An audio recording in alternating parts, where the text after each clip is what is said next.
सभिनी जो ख़ालिक सभिनी जो मालिक सभिनी जो ख़ालिक सभिनी जो मालिक आहे हमेशा हिकु अल्लाह सभिनी जो ख़ालिक सभिनी जो मालिक आहे हमेशा हिकु अल्लाह सभिनी जो सरवर सभिनी पैगंबर सभिनी जो सरवर सभिनी पैगंबर अहमद पाक रसूलुल्लाह सभिनी जो ख़ालिक सभिनी जो मालिक आहे हमेशा हिकु अल्लाह सभिनी जो ख़ालिक सभिनी जो मालिक आहे हमेशा हिकु अल्लाह सभिनी जो सरवर सभिनी पैगंबर अहमद पाक रसूलुल्लाह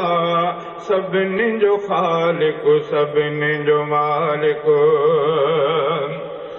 अर्श समा खां तहत सरा ताईं आहे हमेशा हिकु अल्लाह अर्श समा खां तहत सरा ताईं आहे हमेशा हिकु अल्लाह रोज़ अज़ल खां रोज़ जज़ा ताईं आहे हमेशा हिकु अल्लाह रोज़ अज़ल खां रोज़ जज़ा ताईं आहे हमेशा हिकु अल्लाह कुंत नबियन दार बका ताईं कुंत नबियन दार बका ताईं अहमद पाक रसूलुल्लाह सभिनी जो ख़ालिक सभिनी जो मालिक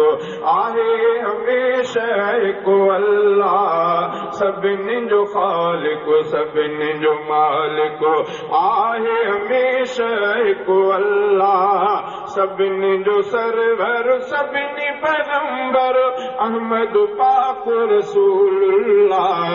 सभिनी जो ख़ालिक सभिनी जो मालिक हेठ मथे ऐं मशरिक़ मग़रिब आहे हमेशा हिकु अल्लाह हेठ मथे ऐं मशरिक़ मग़रिब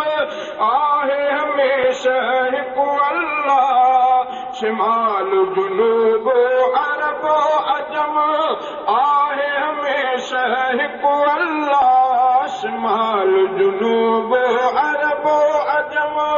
आहे हमेशा हिकु अल्लाह आयो मके में रहे पियो यसरब आयो मके में रहे पियो यसरब अहमद पाक रसूलुल्लाह सभिनी जो ख़ालिक सभिनी जो मालिक आहे हमेशा हिकु अल्लाह सभिनी जो सरवर सभिनी पैगंबर अहमद पाक रसूलुल्लाह सभिनी जो ख़ालिक सभिनी जो मालिक आहे हमेशा हिकु अल्लाह सभिनी जो ख़ालिक सभिनी जो मालिक जंहिंजे हथ में क़िस्मत कुदरत आहे हमेशा हिकु अल्लाह जंहिंजे हथ में क़िस्मत कुदरत आहे हमेशा हिकु अल्लाह जंहिंजे हथ में इज़्ज़त ज़िल्लत आहे हमेशा हिकु अल्लाह जंहिंजे हथ में इज़्ज़त ज़िल्लत आहे हमेशा हिकु अल्लाह हर दो जहां में जंहिंजी शफ़क़त हर दो जहां में जंहिंजी शफ़क़त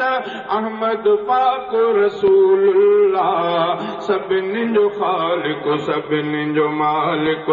आहे हमेशा हिकु अल्लाह सभिनी जो ख़ालिक सभिनी जो मालिक आहे हमेशा हिकु अल्लाह सभिनी जो सरवर सभिनी पैगंबर अहमद पाक रसूलुल्लाह सभिनी जो खालिक सभिनी जो मालिक आहे हमेशा हिकु अल्लाह सभिनी जो खालिक सभिनी जो मालिक रिज़्क़ रसाईंदड़ मुल्क हलाईंदड़ आहे हमेशा हिकु अल्लाह रिज़्क़ रसाईंदड़ मुल्क हलाईंदड़ आहे हमेशा हिकु अल्लाह मौत चखाईंदड़ वरी जियारींदड़ आहे हमेशा हिकु अल्लाह मौत चखाईंदड़ वरी जियारींदड़ आहे हमेशा हिकु अल्लाह बाब खुलाईंदड़ बिश्त ॾेखारींदड़ बाब खुलाईंदड़ बिश्त ॾेखारींदड़ अहमद पाक रसूलुल्लाह सभिनी जो खालिक सभिनी जो मालिक आहे हमेशा हिकु अल्लाह सभिनी जो खालिक सभिनी जो मालिक आहे हमेशा हिकु अल्लाह सभिनी जो मालिक हाज़िर नाज़िर हर जा आलम आहे हमेशा हिकु अल्लाह हाज़िर नाज़िर हर जा हर दम आहे हमेशा हिकु अल्लाह सुल्तान सब खां आला आलम आहे हमेशा हिकु अल्लाह इल्म अता जो जंहिंखे आज़म इल्म अता जो जंहिंखे आज़म अहमद पाक रसूलुल्लाह सभिनी जो खालिक सभिनी जो मालिक आहे हमेशा हिकु अल्लाह सभिनी जो खालिक सभिनी जो मालिक आहे हमेशा हिकु अल्लाह सभिनी जो सरवर सभिनी पैगंबर अहमद पाक रसूलुल्लाह सभिनी जो खालिक सभिनी जो मालिक आहे हमेशा हिकु अल्लाह सभिनी जो खालिक सभिनी जो मालिक